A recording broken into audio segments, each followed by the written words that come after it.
دوستوں، اسرائیل اور ایران جنگ میں صورتحال لمحہ با لمحہ تبدیل ہو رہی ہے۔ ایک دوسرے پہ متعدد حملے جاری ہیں۔ باخبر ذرائع اس وقت اطلاعات دے رہے ہیں کہ ایران کے اندر یورینیم کی افزودگی کا عمل مزید تیز کر دیا گیا ہے، باوجود اس کے کہ ٹرمپ اور پوری دنیا ایران کو منع کر رہی ہے، لیکن ایران باز نہیں آ رہا، بلکہ یورینیم افزودگی اس نے مزید بڑھا دی ہے اور آنے والے 48 سے 72 گھنٹوں میں کوئی بڑا اعلان بھی متوقع ہے۔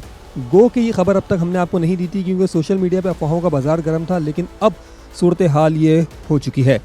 وہاں اسرائیلی حملوں میں پاسداران انقلاب کے اعلیٰ افسران شہید ہو گئے ہیں۔ ایرانی پاسداران انقلاب کے مطابق تہران پر ہونے والے اسرائیل کے حملوں کے نتیجے میں ان کے انٹیلیجنس چیف جنرل محمد کاظمی اور ان کے نائب جنرل حسن محقق دونوں کے مارے جانے کی اطلاعات ہیں۔ اس کے علاوہ جنرل محسن باقری بھی اس معاملے میں پہلے ہی جاں بحق ہو چکے تھے۔ جنرل کاظمی 2022 میں ایرانی سپاہ پاسداران کے انٹیلیجنس چیف مقرر کیے گئے تھے۔ ایرانی حکام نے ان کی موت پر شدید غم و غصے کا اظہار بھی کیا ہے اور اس کا بدلہ لینے کا بھی اعلان کیا ہے۔ دوسری جانب ایرانی میجر جنرل محمد رضائی نے ایک انٹرویو دیا ہے اور ان کے اس انٹرویو نے دنیا بھر میں تہلکہ مچا دیا ہے۔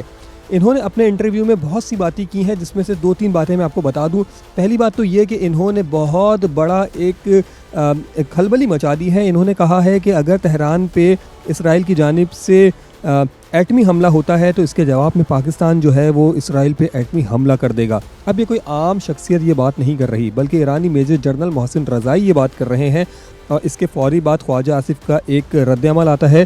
خواجہ آصف اپنے ٹویٹر اکاؤنٹ پہ لکھتے ہیں کہ پاکستان نے ایسی کوئی بات نہیں کی ہے کہ اگر تہران پہ حملہ ہوتا ہے تو پاکستان اسرائیل پہ حملہ کر دے گا، وہ بھی جوہری حملہ۔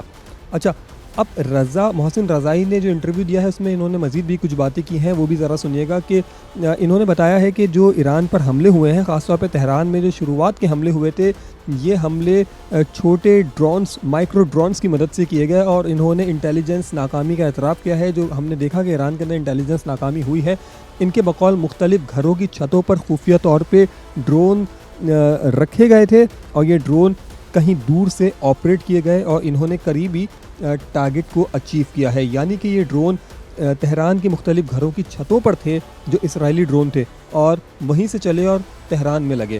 اچھا، ایرانی سیکیورٹی فورسز نے خود کچھ ڈرون سے لدے ایک ٹرک کو بھی پکڑا ہے۔ اب جب آپ یہ ویڈیو دیکھ رہے ہیں تو چند گھنٹے پہلے ہی یہ ایک بڑی ڈیولپمنٹ ہوئی ہے کہ تہران میں پورا ایک ٹرک پکڑا گیا ہے جس کے اندر پورا لانچ تیار تھا خود کچھ ڈرونز کا، اور یہ خود کچھ ڈرونز سے لدے ہوئے ٹرک کو جو پکڑا ہے، اس کے اندر یہ تمام ڈرونز لانچ کے لیے تیار تھے۔ آپ کو میں ابھی مزید کچھ ایسی خبریں دینے والا ہوں جس کو سن کے آپ حیران اور شاید پریشان بھی ہو جائیں گے۔ دوستوں، ایران کی اسرائیل کے خلاف بھرپور جوابی کارروائیاں تو جاری ہیں۔ آپ روزانہ یہ دیکھ رہے ہیں کہ ایران بھی مار رہا ہے اور اسرائیل بھی مار رہا ہے، لیکن آپ کو میں بتاؤں کہ ایران نے اب تل ابیب کے بعد حیفا شہر پہ اپنے میزائلوں کا رخ کیا ہے، اور نہ صرف ایران بلکہ گزشتہ رات متعدد میزائل حملے ہوئے ہیں ایران اور یمن کی جانب سے، اور بیلسٹک میزائلز ہیں جو حیفا پہ داغے گئے ہیں۔ ایرانی حملے کے بعد حیفا پورٹ میں آگ لگ گئی ہے اور اس پورٹ میں جو ہے وہ میزائل فیکٹری اور آئل ڈپو کی لیبارٹریز بھی جو تھیں وہ بھی جل گئی ہیں، اور اس کے حوالے سے کنفرم اطلاعات ہیں کہ یہاں پر متعدد عمارتوں کو بھی آگ لگی ہے۔ ایک مغربی ٹی وی چینل دعویٰ کر رہا ہے کہ حیفا پر ایران نے ہائپر سونک میزائلز مارے ہیں۔ ابھی ہائپر سونک میزائلز یعنی کہ آئرن ڈروم کو مکمل طور پہ ناکام کرتے ہوئے ان کی پورٹ پہ، ان کے ریسرچ سینٹرز پہ اب ایران ہائپر سونک میزائل مار رہا ہے۔ اور ایرانی حکام نے ایک اور بڑا زبردست قسم کا کام ہوا ہے، اور وہ کام ذرا سنیے گا کہ یہ سوچنے اور یہ مطلب خوابوں والی بات تھی جو حقیقت میں بدلی ہے۔ آپ نے سنا تھا نا کہ غزہ باسیوں کو غزہ سے نکالنے کے لیے اسرائیل بولتا تھا کہ غزہ چھوڑ دو، غزہ مکمل ہمارے کنٹرول میں ہے، مغربی کنارہ چھوڑ دو۔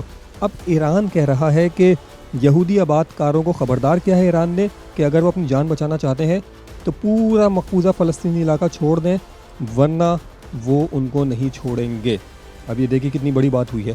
اچھا، آپ نے خبریں سنی تھی اور میں اس سے پہلے ایک ولاگ کر چکا ہوں کہ مشہد میں کیا ہوا۔ اگر آپ یہ ویڈیو دیکھ رہے ہیں اور یہاں تک آپ نے میری بات سن لی ہے تو آپ پچھلا ولاگ بھی دیکھ لیجیے گا، تو اس میں مشہد کے حملے کے حوالے سے میں نے آپ کو کمپلیٹ ڈیٹیلز دی ہیں کہ مشہد میں ہوا کیا ہے۔ مشہد ایک مقدس شہر ہے اور خدا کا شکر ہے کہ یہاں پر جو مقدس مقام ہے یعنی کہ امام علی رضا کا روضہ وہ بچ گیا ہے، لیکن دوستوں یہ 2300 کلومیٹر دور علاقہ ہے اسرائیل سے، اور باوجود اس کے اسرائیلی حملے میں مشہد ایئرپورٹ کو شدید نقصان پہنچا ہے. وہاں ایک طیارے کو آگ لگ گئی ہے اور یہ ایئرپورٹ امام رضا کے روضے کے پیچھے واقع ہے, یعنی کہ عقب میں واقع ہے. تو یقیناً یہ ایک پریشان کن صورتحال ہے اور اس کے حوالے سے میں نے ایک مکمل ولاگ کیا تھا, اسی چینل پہ آپ کو پچھلی ویڈیوز میں مل جائے گا. اچھا, اب ذرا سنیے گا کہ ایران کے صدر جو ہے مسعود پشکیان صاحب, وہ کیا کہہ رہے ہیں. دیکھیے, آج اور کل یہ 2 دن بہت امپورٹنٹ ہیں. بہت اعلیٰ سطحی اجلاس ہونے جا رہے ہیں اور یورینیم افزودگی کے حوالے سے ایران پہ فرانس اور جرمنی کی جانب سے مزید پابندیاں لگنے جا رہی ہیں. اور اس کے بیچ میں ایران کے صدر مسعود پشکیان صاحب جو ہیں وہ کیا فرما رہے ہیں, ذرا یہ بھی دیکھیے گا کہ ان کا کہنا ہے کہ ایران کبھی جنگ اور خون ریزی کا خواہش مند نہیں تھا اور ایران نے ہمیشہ یہ بات کی تھی کہ ایران شرعی اعتبار سے, مذہبی اعتبار سے ایٹم بم بنانے کا جو ہے وہ کبھی بھی اس پہ ایگری نہیں کرتا. اس کی وجہ انہوں نے یہ بتائی کہ ایران سمجھتا ہے کہ دنیا ایک کرۂ ارض جو ہے وہ اللہ تعالیٰ کا دیا ہوا ایک تحفہ ہے اور اس کو خطرے میں ڈالنا ایک حرام عمل ہے, ایک ناجائز عمل ہے. لیکن اب ایرانی جرنلز اور ایرانی صدر کے کچھ بیانات بیک ڈور پہ جا رہے ہیں. وہ کہہ رہے ہیں کہ ہمیں اپنی سالمیت کے لیے شاید بہت سارے معاملات پر اپنے معاملات کو دیکھنا پڑے گا, بہت سارے معاملات پر اپنے جو پرانے موقف تھے ان کو چھوڑنا پڑے گا پیچھے. پشکیان جو ہے ایرانی پریزیڈنٹ, ایرانی صدر, انہوں نے کہا کہ یہ خام خیالی ہوگی کہ ایران کسی کے دباؤ میں آ کے کچھ بھی قبول کر لے اور مذاکرات کی میز پہ آ جائے, تو ہم اب مذاکرات کرنے نہیں جا رہے. فرانسیسی صدر نے اس حوالے سے ان کے بیان پہ یہ موقف دیا ہے کہ ایران امریکہ جوہری تنازع کے حل میں فعال کردار ادا کر سکتے ہیں اور صدر میکرون نے کہا ہے کہ فرانس اسرائیل کی جانب سے ایران پہ حملے کی منصوبہ بندی سے آگاہ نہیں تھا اور اس جہریت میں شامل بھی نہیں ہے.